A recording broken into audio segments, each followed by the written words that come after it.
This is the city we call our own. These are the stories of the people we call our neighbors. This is the heartbeat of our hometown.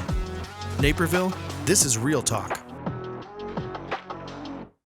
All right, welcome back to Naperville Real Talk. It is January 2023. I can't believe it. I'm Chris Grano with Keller Williams, and I'm the host of Naperville Real Talk. And there's just so much to cover this year, and we've got great things going on with the podcast. Aside from just the real estate update, we've got some great guests coming up, and you're going to see a lot more content from the Naperville Real Talk brand this year. And as always, I've got alongside me my monthly co-host for the Naperville Real Estate Update, Mr. Todd Gosden of Compass Mortgage. Todd, how you doing today? I am doing fine. Geez, I even got the Mr. Thank you very, very much. Well, it's very official, you know. We've got to let the folks know that you're the real deal. So, oh my goodness. So we're gonna take a look at where things stand at the beginning of 2023 in Naperville real estate. And I know people appreciate when we give them the data, but also just our experience and what we've seen, and kind of what our outlook is on the year. Obviously, we are not prognosticators, but we have in the conversations we're having with buyers and sellers, you start to get a feel for what things are going to be like. So the first thing I wanted to do is kind of go over where we stand in terms of the overall housing market. So obviously in 2022 we saw a decline in the number of homes sold. Now that was here in Naperville as well as nationally, and a lot of that had to do with the rise in inflation. Also the rise in mortgage interest rates. So that was the intent, right, Todd, of the Fed to try to slow down the housing market because it was running out of control, right? I think what happened, we kind of had the double whammy last year. We saw rates from the beginning of the year to the end of the year go from 3 to 7.5% at one point, right? So there's been no time ever we've seen a 4.5% swing in a single year, number one. And number two is, as inflation throughout the year kept creeping into the economy, that certainly created a little bit more pain for everybody each and every month that we went by, because now everything that we were purchasing just got more and more expensive. And I think the classic case of this, everybody coming through the holidays, is how much money did you spend on food for Christmas, right, versus what you did last year. So the double whammy was the inflation, rising cost, passed on to all of us, along with higher interest rates and the cost to borrow money. So it was a year that most would soon want to forget. That's for sure. Yeah, no doubt. I think everybody felt it because the core pricing index encompasses those things that all of us have to use on a daily basis, and so certainly we can all attest that what that felt like when you have to tighten things up. So coming into this year, the question is how's that going to affect things going forward? Well, the good news is that inflation is starting to come down. So it had its peak last summer of 9.1% year over year. We're standing right now at 7.1%. Certainly not where we want to be, but it is headed in the right direction, right? So the question is, how aggressive is the Fed going to have to be going forward? They have already slowed their increases in December, and so we'll see. That remains to be seen what they do going forward. Now we know that that's not a direct relationship to mortgage interest rates. There's an indirect relationship there. We've seen rates over the last 6-7 weeks of the year actually go down a little bit, and then a little bit back up. So from what I've seen, depending on your credit and the amount of money you're putting down and all those different factors, we kind of sit somewhere in like the mid 6% range about now, roughly. Is that about right? That's exactly right. And I think what people are going to see this year is, number one, is we have really not entered into a recession from an economic standpoint, but I believe we're well into a housing recession that we will most likely start coming out of over the next 90 days. We will most likely see inflation come down over the next 3 to 4 months. Typically, interest rates will follow inflation because the Treasury notes do. So I would also suspect that you'll see interest rates continue to slide over the next 90 to 120 days till we probably get into the April, May area of really strongly seeing interest rates somewhere in the low to mid fives. So, as we start to drift down, because people don't realize that everything they talk about inflation is always going 12 months backwards, right? And so as we start measuring things further away from where we had the ugliness, things start getting better. And I think tomorrow we have one coming out, which is Thursday, the 12th, and we will likely see a decline in inflation tomorrow as well, just because housing numbers are coming down. What's really interesting, though, I think that we should point out to everybody is everybody has the mindset that last year was not a great year in real estate. And that's a false statement. And here's why. Perception may have been that, but last year was one of the greatest years in buying and home sales over the last many, many decades. The only 2 years that were better were the prior two, which is very interesting. And I think the other interesting thing that everybody needs to know is, as we enter January, we are seeing numbers that are outpacing last January in January of 2019. So why did I have that gap between last year and 2019? Because I think 2020 and 21 were genuinely an anomaly to the business of housing. So if you remove those from the circumstance, we are again starting off 2023 as outperforming 2022 and certainly 2019, which says a lot about where housing and the direction of the market is going. Yet we don't have a lot of inventory. We certainly have a strong pool of buyers, as strong as we've ever seen. Wouldn't you agree? I would definitely agree. And I was going to say, anecdotally, just the conversations that I'm having here in the first week and a half, 2 weeks of January, I mean, buyers are already like raring to go. And I know that, overall the numbers will tell us that demand has been down over the last 6 months. But I think there are a lot of folks who, the housing market is not as emotional as the stock market, right? So Jerome Powell can hiccup and he could send the stock market, tanking in a matter of a day or two. The housing market tends to lag. And, however, I will say that there has been some emotion involved over the last 6 months or so. I certainly have had some buyers who have said, well, we're going to take a little break and kind of see how things go. Part of that's seasonal, right? Some people said, well, we're going into the winter and blah, blah, blah. But I think now that we're through the holidays, people are looking at the year from a fresh perspective. And now they're also realizing, okay, the heyday, these last few years, you talked about 2020 and 2021 being an anomaly when it comes to the number of home sales. Well, I would say that same thing applies, from 2018 or through 2021 in terms of interest rates. And historically, they're anomalous. We may not see those 2-3% rates maybe again in our lifetimes. Who knows? But I think people are starting to finally go, okay, rates in the 5s and the 6s, that's still below historic averages. And I want to buy a home. I want to improve my situation, my living situation. I've got clients with babies on the way calling me going, Chris, I'm living in a 2-bedroom townhome. I got to buy a home that's bigger. So I think it's going to be a good year overall. It's going to be a great year overall. I really, really will believe that. Everything is pointing in that direction. And yes, I think the next 60 to 90 days might be to be a little bit challenging.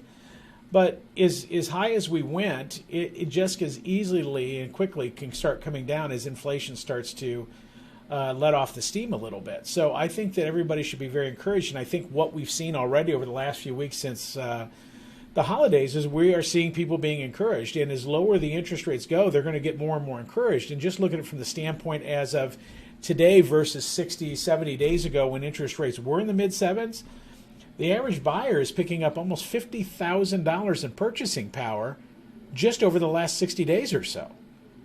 So what you maybe would have been paying $250,000 for, now you can buy for the same payment as $300,000. That says a lot about the market right now. That's right, and we may be headed more in that direction, as you pointed out.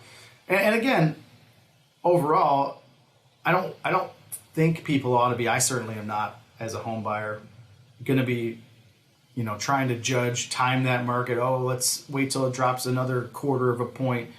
I mean, that's just not a smart way of operating, right? If you're investing in the stock market, you should be investing all the time and letting the values do what they'll do. Let the market do what it'll do. My personal opinion is the same way with interest rates.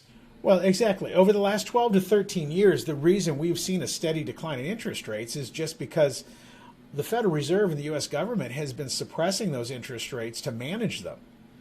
And now, and how they did that was buying the actual interest rates, right?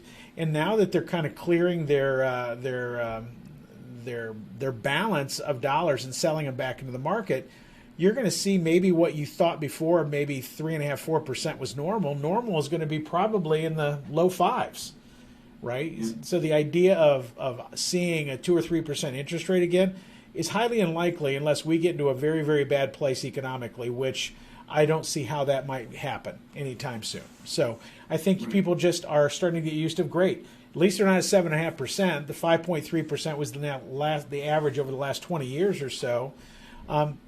Now's probably a good time. And you know what? The great news, and I think the number one thing that people need to look into with this is make sure you're starting ahead of time. Number one, make sure you're contacting Chris ahead of time. So there can be planning behind this. So many times people feel this coming and all of a sudden they get excited about it and they want to start today and they want to buy tomorrow. Well, that sometimes is very hard to do. So I think the greatest wisdom, having gone through so many of these over the last 27 years, is would say start preparing now if you're going to think about it, because now you can feel comfortable about maybe knowing direction, not timing, but knowing direction. But get in touch with Chris as your preferred agent and allow his knowledge to work for you, not against you, and allow him to help you through, because if anybody's going to know the timing, you're going to know the timing better than what most people will know or reading in Google. Right. And the challenge with this year, I mean, I should suppose the opportunity for this year for buyers is that now you have a lot more options on the table. So that requires a little bit more conversation, a little bit more thought. In other words, last year, there was really only one good way you were going to buy real estate last year, and that was be as not tied down as possible in terms of contingencies on sale and things like that. Go out there and write quick, aggressive offers and hope that you have a good agent, trying to get you at the top of that list. This year, as we return to normalcy, and trust me, we already have. I just got a contract for a first-time buyer 2 weeks ago. They were able to negotiate it, a good amount under list price.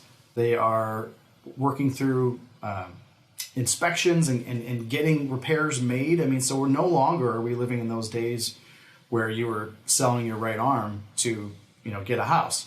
So, but what that means, though, to your point of getting ahead of things is, okay, are you going to be selling a house and then buying? And how there's a myriad of ways that we can approach that now as we get back into the potential for home sale contingencies again, or home close contingencies. So there's a lot to do. And as they get in contact with me, the very next phone call I'm telling them to make is to you. Because if you're going to sell, you need to know where you stand on the buying end, right? You need to have an idea of what you're going to bring out. And all that information is just going to make for a much better experience overall. Yeah, I believe our number one jobs are to empower and educate.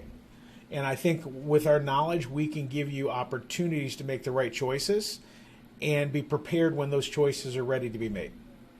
Yeah, absolutely. And that's the main job. I mean, I know there's a lot of folks out there. I talked to some for sale by owners this morning as a part of my daily reach out to folks in the community. And there's a lot of folks who are trying to do this on their own. And, Godspeed to you if you're trying to do it on your own as a buyer or a seller. But I just encourage you to talk to professionals because I think you're going to have a better experience overall. So let's take a look at 100%. And the partners that pro works with, as we've highlighted before. So let me talk about some numbers here in Naperville. I think there's this misconception, we talked about it before, that the real estate market is crashing. And so what you and I have talked about is the slowing of number of home sales, right? So home sales are down in terms of how many homes are selling, but home values are not down. Just looking at the most recent data, the average home value in Naperville as of last month, so December 2022, was $599,000. That's up 13.9% year over year. So I talked to a lot of people in 2022 who said, well, I'm not going to sell this year because I think that all of the value increases, they happened last year in 21. Well, that's not true.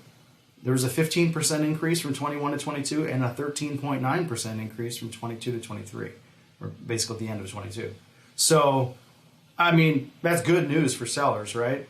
And we've already highlighted the good news for buyers that now, because there's a little bit less demand and you have a little bit less competition, now you have the ability to actually, have a normal real estate transaction once again. Overall, in terms of home values, there's a lot of variety in terms of what the experts believe is going to happen. If you look at some of the most aggressive, Realtor.com thinks that home values are going to increase by like 5.8% over the next year. They're the highest. There are some that believe there's going to be, somewhere around a 2 or 3% decrease. The National Association of Realtors thinks we're going to have no movement at all, one way or another.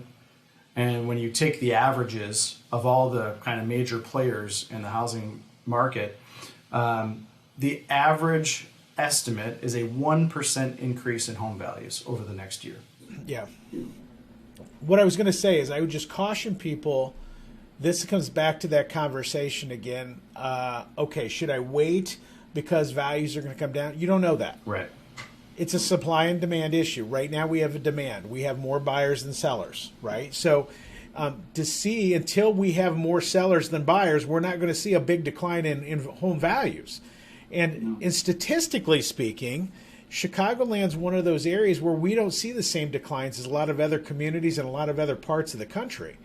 So if you find something you like, just remember, buy it, and you can always refinance it, but do not wait and think that, oh my gosh, we're going to see a 10 or 20% correction, because that's just not going to happen. I need everybody to know that. It's not going to happen.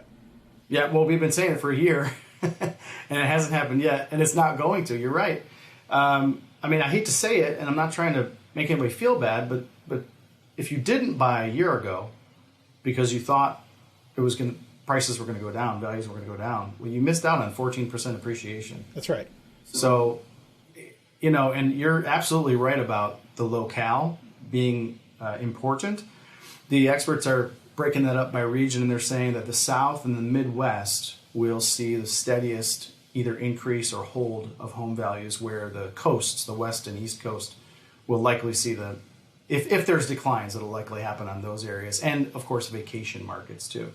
But you're right, the Midwest, where we still have a strong job market, Naperville of all places, one of the most desirable mid-sized cities in the entire country to live in, I do not see values going down. Nope. And plus we have all the diversity and all the different kinds of corporations from all over the world. We just have a lot of great things going for us here in Chicagoland. That is for certain. Yeah, I absolutely agree. So Todd, I want to use the next couple of minutes or the last few minutes of our time here. There's a lot of first-time buyers out there. Millennials are a growing share of the home buyer market as they reach what we consider that home buying age, and now the average age of a first-time home buyer, I believe, is up to 35 years old. 36, thank you. Okay, so the highest it's been ever.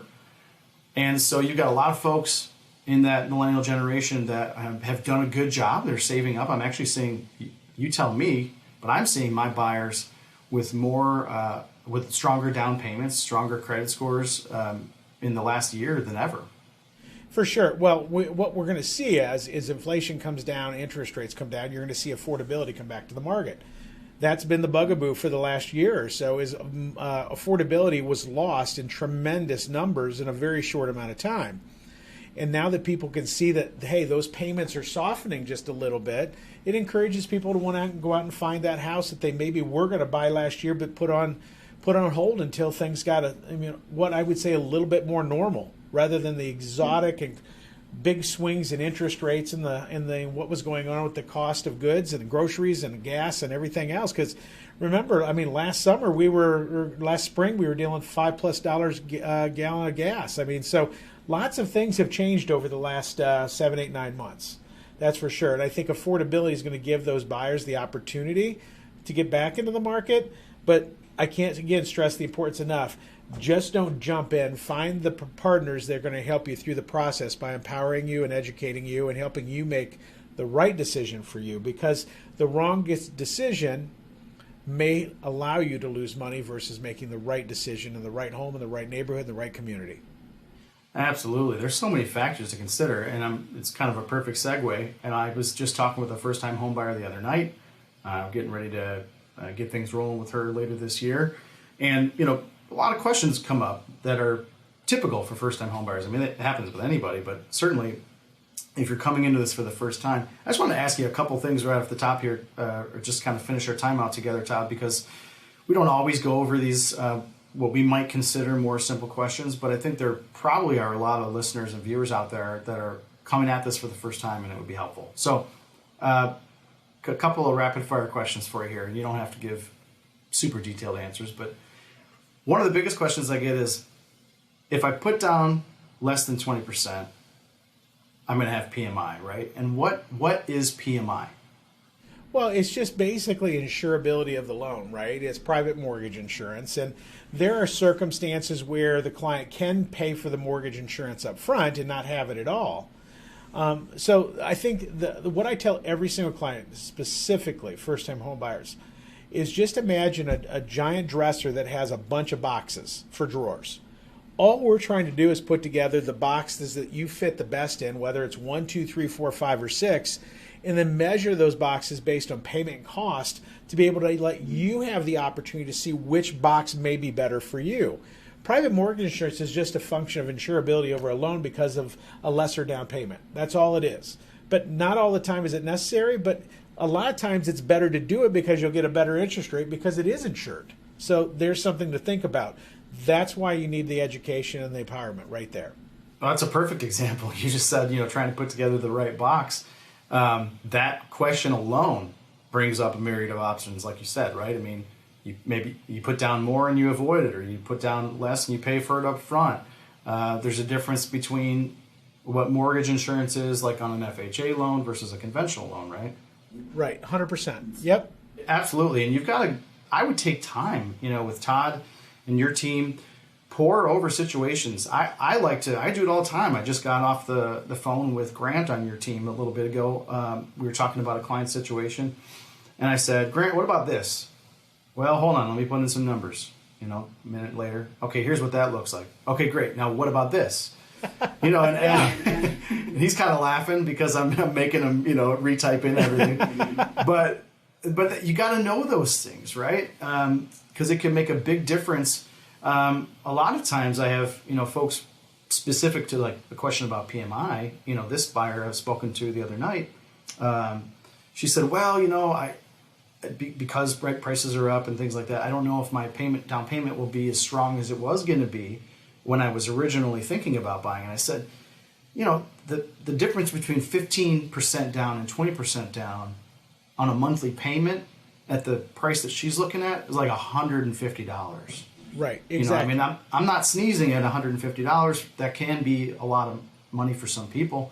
But in her price point, when I told that to her, she said, oh, okay. That's not that big of a deal, so. Well, yeah. We're problem solvers and solution makers. That's what we do for a living, right? And we're just trying to help you find the right box that's going to fit the right need. Well, I think we should leave it at that. We'll see where things go over the next month. The market is already starting to heat up, and I think we'll have a lot of good news for next time. I agree. And what we call spring in real estate it's already here. If you're waiting for March or April, I'd start making the phone calls to me and Todd now, and so we can get you prepared. And like I said, Todd, I'm excited to share what we've got for the podcast, not only the real estate update portion, but our community-related content that's going to be coming out over the next 12 months is awesome. Just to give folks an update, we've got a full-time videographer coming on board on our team. So not only will we have the podcast that Todd and I do and that I do with other members of the community as well, but we're going to have a lot more really fun and educational, informational, entertaining video content related to the Naperville Real Talk brand coming out over the next year, and I'm just super excited about it. Me too. I can't wait. It's going to be a great year. Lots of great information. Make sure everybody tunes in. Amen. Well, thank you, Todd, for joining me today. Thank you. And everybody, we'll see you guys next month. See you later.